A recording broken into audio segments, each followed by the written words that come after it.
बुलेटिनच्या सुरुवातीलाच एक अजब प्रकार समोर आलेला आहे। जामनेरमध्ये एक नवीन एसटी बस चोरीला गेली, मात्र शहापूर जवळच एसटी सोडून चोरटे पसार झालेले आहेत। जळगावच्या जामनेर आगारातील नवीन एसटी बस मध्यरात्रीच्या सुमारास चोरीला गेल्याची धक्कादायक घटना घडली।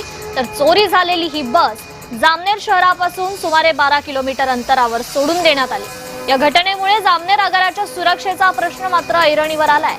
जामनेर बस स्थानक परिसरात गेल्या काही काळापासून चोरट्यांच्या घटना घडत असल्याच्या तक्रारी समोर येत आहेत। अशाच परिस्थितीत आता थेट आगारातील नवीन एसटी बस चोरीला गेल्यानं सुरक्षा व्यवस्थेवर गंभीर प्रश्नचिन्ह उपस्थित झाले।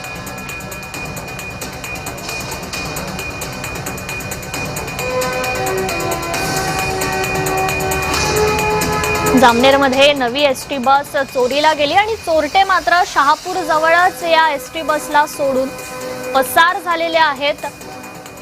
खरं तर जामनेर बस आगाराची सुरक्षा मात्र यामुळे ऐरणीवर आलेली आहे।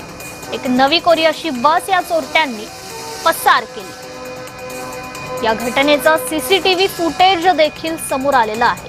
तर ही चोरलेली नवी बस मात्र चोरटे शहापूर जवळ सोडून पसार झालेले आहेत। अधिक अपडेट घेऊयात या बातमी संदर्भात आपले प्रतिनिधी जुगल पाटील यांच्याकडून।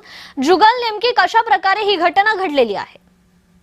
नक्कीच जामनेर आगारातील नवीन एसटी बस मध्यरात्रीच्या सुमारास चोरी गेल्याची धक्कादायक घटना आज उघडकीस आली आहे। चोरी झालेली बस जामनेर तालुक्यातील शहापूर गावाजवळ ही बस या ठिकाणी चोरटे या ठिकाणी सोडून घेतलेले आहे। बस सोडून चोरटे प्रसार झाले असून या घटनेमुळे जामनेर आगाराच्या सुरक्षेचा प्रश्न हा ऐरणीवर आलेला आहे। जामनेर बस स्थानक परिसरात गेल्या काही काळापासूनच या ठिकाणी मोठ्या प्रमाणात चोऱ्या होत असल्याच्या तक्रारी समोर येत आहे। अशा परिस्थितीत आता थेट आगारातील नवीन एसटी बस चोरीला गेल्याने सुरक्षा व्यवस्थेवर गंभीर प्रश्न या ठिकाणी उपस्थित झाले आहे। या बस चोरीचा उद्देश काय होता याचा तपास आता जामनेर पोलीस या ठिकाणी घेत आहे। मात्र कुठेतरी आगारामध्ये या ठिकाणी सुरक्षेचा प्रश्न हा ऐरणीवर आलेला आहे। अगदीच जुगल, खूप खूप धन्यवाद आपण दिलेल्या या अधिकच्या माहिती संदर्भात।